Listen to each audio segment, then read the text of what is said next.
Hi folks, welcome back to the second episode of 411Motor, and today we are going to talk about do it yourself. Do it yourself about motorcycles or cars, and he will start because he is the one who usually tweaks with his motorcycle, be it electrical, be it mechanical. Me on the other hand, I don't go deep, but I try to do the basics. I have my own reasons, but we will first start with him. So tell us, how do you find the confidence of doing things on your motorcycle? And I mean, you started, I mean, obviously you have a mechanical background that we have already discussed in the previous video in our first episode, but obviously mechanical engineering happened a lot later. Yeah. You started riding earlier, and that entire tweaking thing also started earlier, right, when you were kind of a kid. So how did you find the the confidence to tweak with the motorcycle? Okay. So to start with, I would like to say that, as I have mentioned in the previous episode, that I always have a good observation on things. Right. Before proceeding with any of the things, Right. one needs to have a good observation. Right. Later on, when I started with this riding, then I realized that, okay, now I learned how to ride a motorcycle. On the very next moment, I realized that if I am going to ride a motorcycle, I need to know the basic concepts Right. behind the proper running of the motorcycle. Right. So with that, my curiosity about this started to grow. Right. When my father used to take his scooter Right. to the nearest workshop or mechanic, I used to have a close observation on that. Okay. For an example, if I say that many of you will relate that during that era where scooters were only trustable things in India. Right. The only reliable products. Yeah. Right. Right. So at that point of time, the major concern with scooter was the breaking of the clutch wire. Right. Or the gear wires. Right. Since it was operated by hands. Right. So I used to observe that how the mechanic is changing the wires. Right. Later on, when I was near about in, let's say I was in standard 5. Right. Then one day I saw that the scooter's clutch wire is broken. Right. And as far as I remember, the day when the wire was broken, my father used to have spares, accessories and all those cables and all those things. So I decided that that shop was closed that day. So my father has to move to somewhere. Right. But unfortunately, due to the breakage of the clutch wire, he was unable to. Right.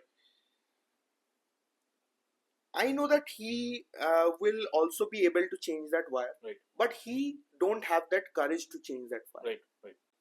So for that, I just took the spare. Right. And started to replace it. Right. And instantly he replied that, what are you doing? Right. I will travel by any other means. I won't take my scooter today. So Right. stop doing these things. Right. I will take my scooter to the mechanic and he will do all the things. Right. But I argued. Okay. Not in that sense. Right. I argued with him that I will be able to do this. He said, how? So I told him that I have observed and I know the steps by which we can change the wire. Right. So I changed the wire. So it is a very difficult task. Nowadays, motorcycles have a clutch on an open area, in an Right. open area. Right. And for scooters, the clutch wires are attached in a confined area. Right. So for changing the cables, you need to open the covers of the clutch. The front panel, basically. You take off the entire front panel. There is a channel to pass that Right. wire. Right. So, okay. So for that, you need to remove all of the metal panels. Right. At that point of time, everything was metal. Yeah, obviously. So you need to remove that. Right. Later on the engine side, there is one cover. Right. Which you have to remove. Yeah. And the clutch cable wire and the gear wires are passing through the same channel. So if you do a mistake, it can lead to a gearbox damage as well. Right. So it was very it was very difficult task for me to perform. Right. But luckily I did that, and the scooter was running perfectly. Right. So from that point of time, a courage or confidence, you can say, that has built. Right. After that, I started to think that, let's say I'm going somewhere. Right. Nowadays, even though people are getting mechanics and service station across the country. Yeah, we even have road service assistants, Yeah. RSA. So if anything goes wrong, obviously you give a call. 1 They hour, will- 2 hour later, or 3-4 hours later, somebody is going to show up. Right. Definitely. You Yeah. need Back to wait then, for back some back then then, that wasn't the case only, right? Because no back then, provisions was yeah, there. that's obviously one valid reason to know as much possible about your vehicle and fix them on the go if something breaks down. Yeah, Right. definitely. That's one very valid point. So, this thought came to my mind after a breakdown. Right. Okay. Like I have one Pulsar 150 AS. Right. So I was on a Sunday ride. Right. And while returning from that B to A Right. location. Is this that clutch clutch plate problem? No, that was the first problem. That's a different story. He burned the clutch plate. No. Right? He's that kind of a rider. Just saying. No, I completely don't agree with this, but a portion I may agree with this. But the thing is that that clutch plate problem. If you are talking about that particularly clutch plate problem, then I would say that the clutch adjustment was not done properly. Okay. So my every time style of riding is like hitting the highest RPM in each gear. Right. Taking the vehicle to the top speed. So obviously I am not promoting it, but my pattern of riding is this. Right. So we sort of have a similar pattern. Yeah, but now I am a bit at a better stage. We have what? We have matured. The thing is that the clutch was not adjusted properly, Right. and it was on Saturday, I guess. So I went to the service center for adjusting the clutch because my gear was constantly stucking. Right.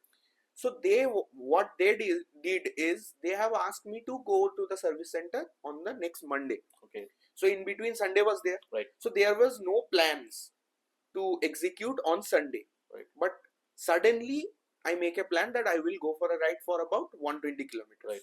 So in the evening I was riding the motorcycle at its full potential, like I was doing 120 to 25 on NH2. Right.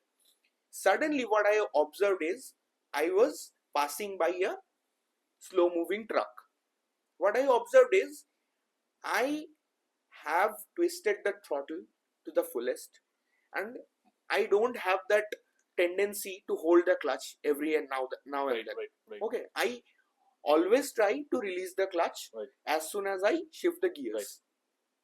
So the clutch is already released, the throttle is twisted to the max, and I am overtaking a vehicle and I am on the right lane of the highway. Suddenly what I noticed is I barely crossed the truck fully.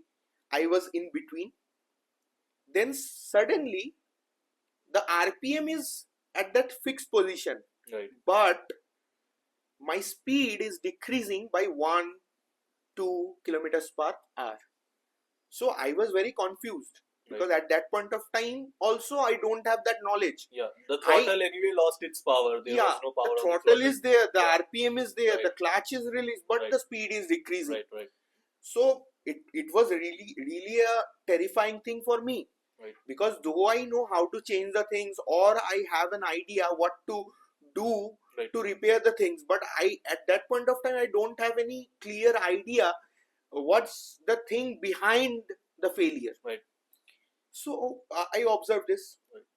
My vehicle came to like 50 kilometers per hour by the time when I realized that something wrong has happened with my motorcycle. Right.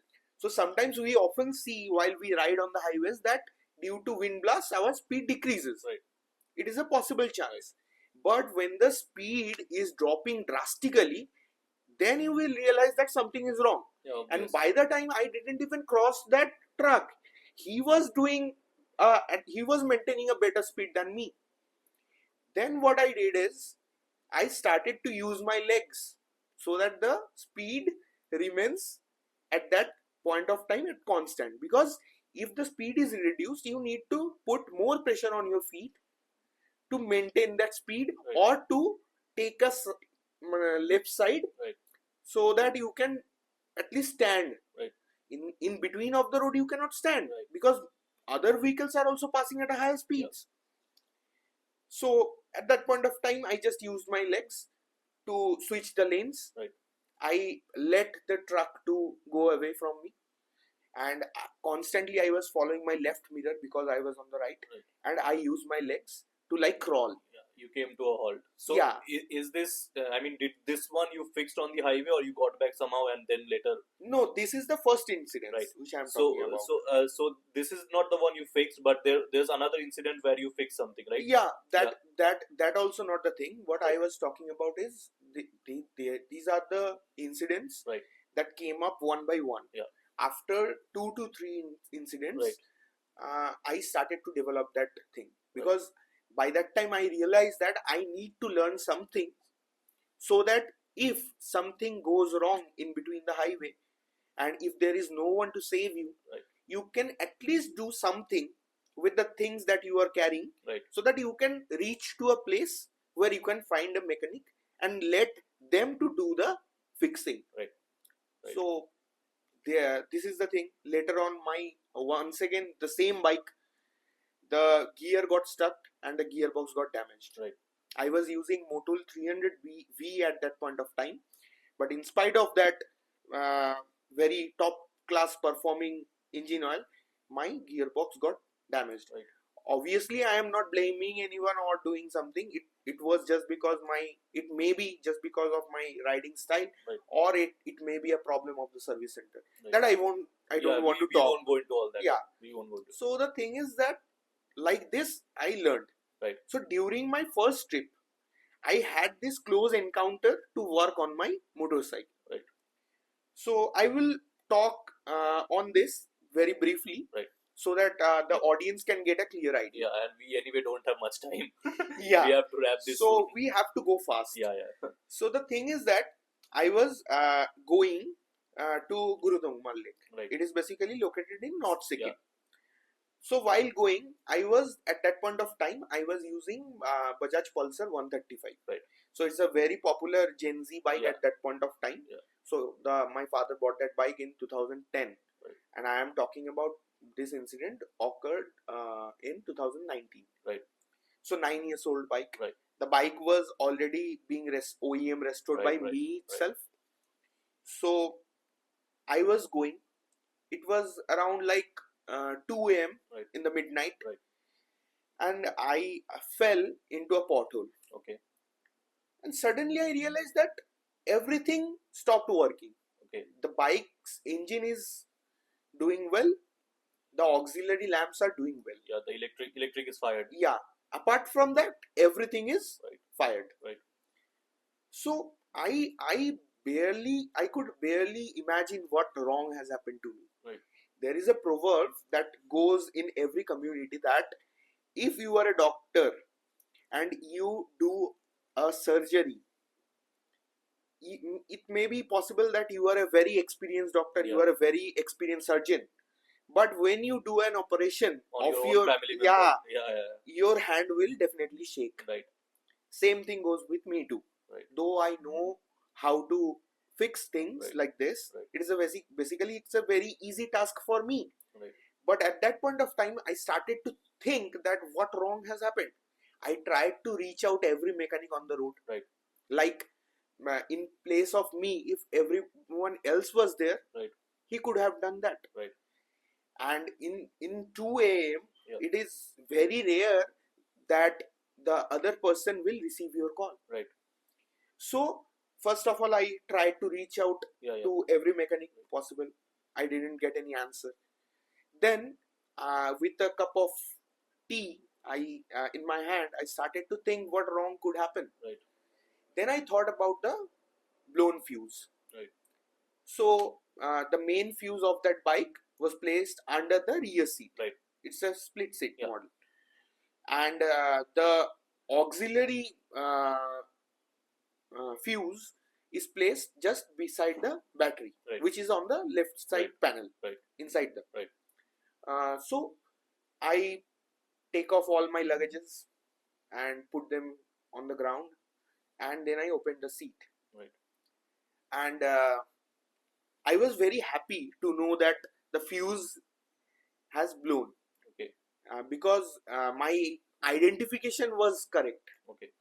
And luckily I also have a spare fuse with me. Right. So I just replaced the fuse and started my vehicle. Right. It started to work. Right. So this is the first incident. Right. It took 2 hours of time. Right. To fix that, but ultimately I had everything fixed. In that trip itself, another co-rider was there. So before reaching Gurudongmar, Right. there is a point called Thangu. Right. It's a Thangu valley. Right. There is a checkpost where Right. you need to verify your permits. Right. So when we headed to Thangu and we were heading to Gurudongmar Lake, my co-rider's bike's same problem started. He couldn't ever Identify. imagine that something wrong can happen on his bike. Right. He was very confident that nothing wrong will happen. Absolutely. But the thing is that if you are going on a ride or if you are doing somewhere, Right. there will be a problem. Right. So you have to take this thing very clearly on your mind. Right. And we, the people who often ride in the city, won't understand this. Right. Absolutely. Because mechanics are there. Yeah. They will approach them and get their bike fixed. Yeah. But the person who is traveling alone, who is doing a solo trip or a group trip, because in majority of the groups, most of the peoples are not aware of these things. Right. They think that our RSA will come and save us. Yeah. But the thing is that my main concept is that first do it yourself. Right.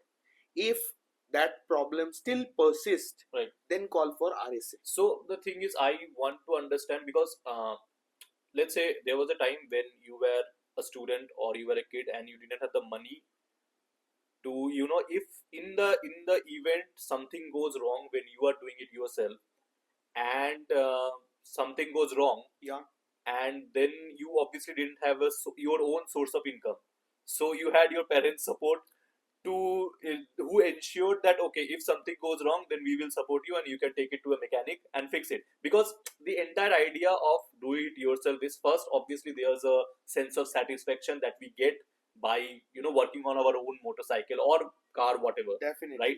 That sense of satisfaction is there. But the second idea, it's a secondary idea, obviously, that to save that cost of labor that we pay at a service center. Why go to a service center when we can do it yourself? And that is fine. But did you have that kind of a support where, that yes, I can blow up something and, I'll have that back end support? So was that the case? No. For me, the thing is that I am very much thankful to God that those things didn't happen at that point of time. You never had that kind of a blow up? No. Right. There was few things that that has been blown by me. Right. But to be very honest, I didn't even try to blow up something that is very costly. Okay. Because before approaching, I have a thought that if this thing get damaged by me, this won't come under warranty. Yeah. I have to bear the expense. That's another concern, because if you tweak the engine in any way, and then you go to the service center and they realize that you have done something, then the warranty is gone. The entire engine warranty, whatever you have, 5 years, 60,000 kilometer, every company has a different warranty parameters, and that's gone. So that's another big concern. Yeah, that's really a big concern. Right. So, anyways, what is your experience and why you don't prefer that do it yourself thing? Right. So the thing is, I do understand the basics. I mean, Yeah. when it comes to a motor, I understand how a motor works, but then I try to stay on the surface level, in the sense I know how to change the oil. I know how to change the filter, how to change the battery, engage, disengage. If I have to change the brake pads, uh, stuff like that at the surface level. But I never thought of going deeper. In fact, let's say when we clean the chain, we obviously clean the rear sprocket as well as the front. Now to clean the front sprocket, you have to take out that small bracket. Yeah. Now that's a very easy thing to do. You just have to unbolt, get that bracket out, and then clean the front, and then put it back. But I don't even go there, right? Because I don't like touching the engine in any way, right? Whatever it is at the surface level, I can do, I do, right? Now the problem is, because first of all, money was always a concern, right? Money was always a concern, and it is still a concern. And even though I have now purchased a 390 Adventure, as we know, which from a middle class point of view is a pretty expensive motorcycle, but even today money is a concern. So I know that if I blow something up, then it's going to take a very nasty hit on my purse. So that's where it has also taken a hit on my confidence, that if I do something and if it goes wrong, then I am in a big trouble financially. And that was also the case growing up. Growing up, I knew that. So when I started, I had a Discover 125. From there, I switched to the NS 200. Now I have the 390 Adventure. So obviously, motorcycles have become expensive. I mean, my motorcycles have become expensive. So the parts are also expensive, and they are also complex. For example, a Discover is a very simple motorcycle. You can even blow a certain things, and it won't be really that costly. But if I blow something on my 390 Adventure, then that's a hit. So I think growing up, that was the main issue, that I can't blow things up. So that's that I mean, underconfidence, and that the entire scariness, the scare of not trying to, I mean, not hoping not to blow things up. That's why I have never really tried to do things on my own, and rely more on service centers. And now when it comes to going on highways, I mean, on the highways, no matter how many spares I carry, now if there's a basic thing, a clutch wire or something like that, that is something I can take care of, right? But would I mean, if there's something wrong with my battery, I don't think I'm going to try and tweak it in any way, right? I'll try to jumpstart the motorcycle if possible. If not, then I'll have to rely on RSA, or if there's a nearby mechanic. Because that's, I mean, like I said, I mean, I'm okay to spend 2-3 thousand on a transport vehicle that will put the motorcycle on a vehicle and transport me to the nearest service center or city, rather than blowing something up, and then having a bill of 10,000, 15,000, 20,000. We don't know what's the issue inside the vehicle, right? So that's pretty much my take on why I don't do it. But if I have to say, I think people should know. I mean, what you do or what is, I mean, it's praiseworthy, and people should know about their vehicles. People should do it themselves. But like, I have a hindrance. Like, I mean, most of us have this financial hindrance, right? So if you don't have the financial hindrance, you don't have the hurdle, right? So then go ahead, do whatever you want. Blow anything you want. But if you have financial burdens, if you have financial hurdles, then I think you shouldn't do it. You can do it on the surface level, and you can go to a workshop and learn as much as possible. Maybe if you have a nearby mechanic, somebody who is really good, or if you can go to the service center, authorized service center, and watch them, how what they are doing on a motorcycle, on your motorcycle or on your car. But don't do it. Don't try to do it, and don't blow things up, because that's going to be a nasty hit on your pocket. I Right. want to add a point on Right, this. right. So the thing is that you won't have that courage or confidence Right. to learn deeply, Yeah. because most of the time the basic requirement is Right. that what you have said. Yeah. You need to know the basic things. Yeah, the basic, I think Yeah. basic everyone should know, and everyone should do it. Yeah. That's not a big deal. So Yeah. that the term do it yourself is all about the basic things. Right.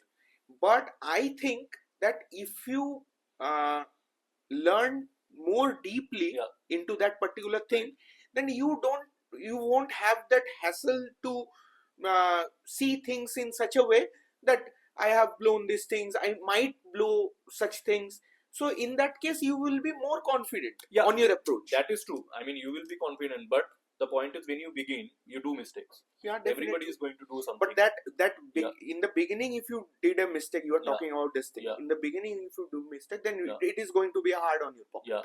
So definitely, So there are two aspects. In the beginning, if you do a mistake, you learn, but it's a hit on your pocket, right? It goes like both ways. Yeah, there are two aspects to it. One negative, one positive. You blow up something, the next time you do it, you know what not to do. Yeah. You only need to get it right once, but you can blow it up 1,000 times. So that's where the issue like, is. no, don't do it yourself. Right? Yeah. No. Do it yourself. I Yeah. mean, at the surface level, right? Don't go too deep.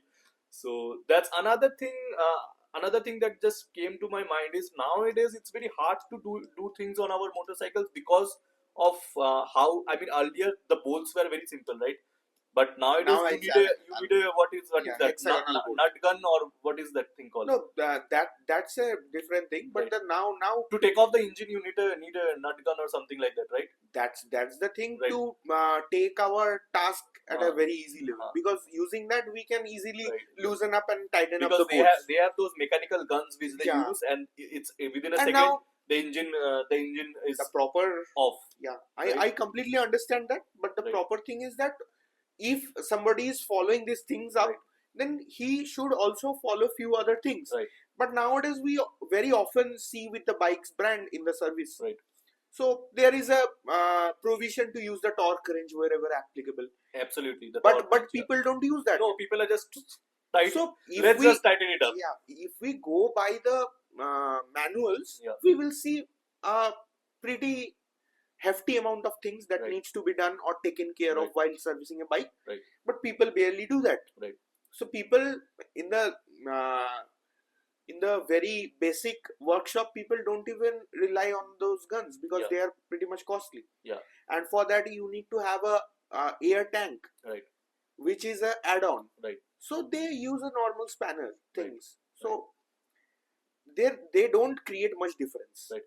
And I think to some extent this entire do-it-yourself culture in the motorcycle or the car world is somewhat coming down or going down, I guess. I mean, there are hardcore enthusiasts, but this availability of mechanics, right? And the RSA thing, right? I think to some extent that those things have made people lazy as well, because there are a good bunch of people who don't do anything because they know they will get a help.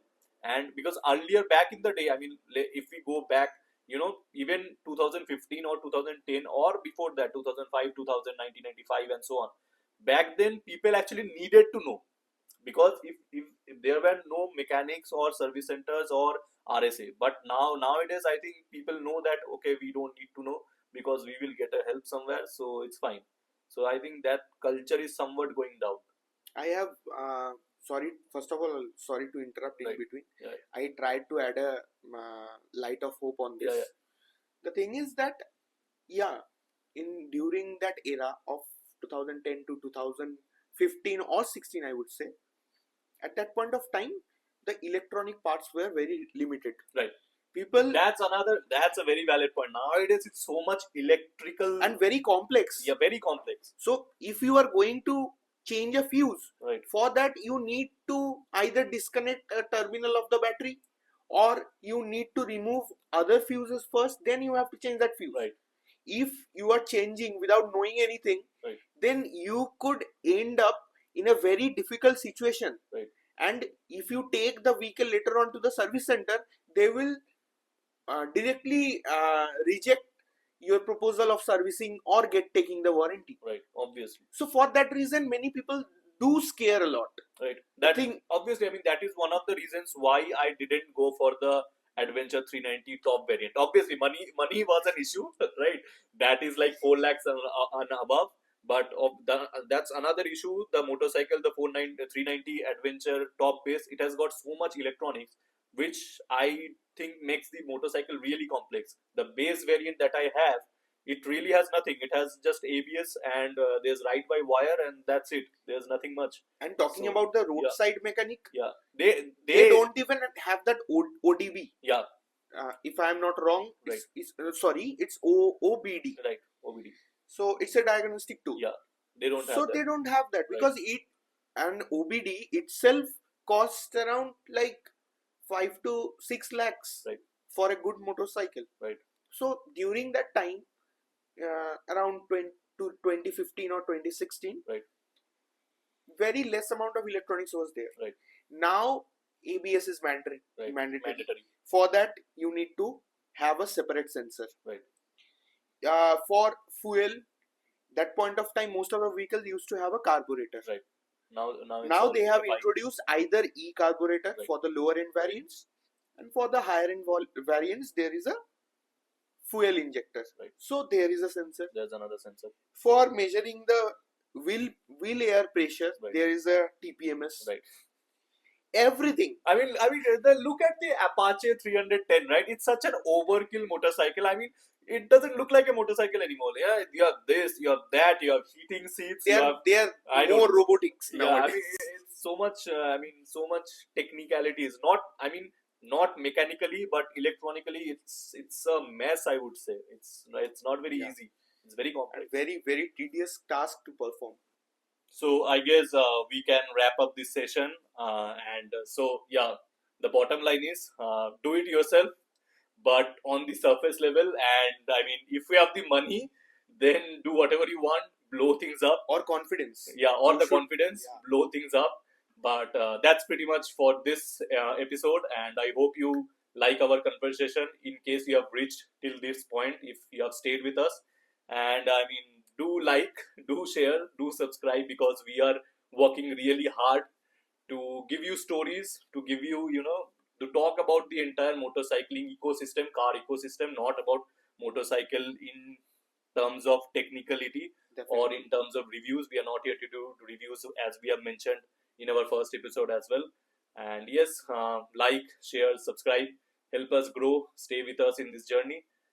This is 411 Motor. My name is Rohit Chatterjee. This is Ritik Das. Thank you for watching.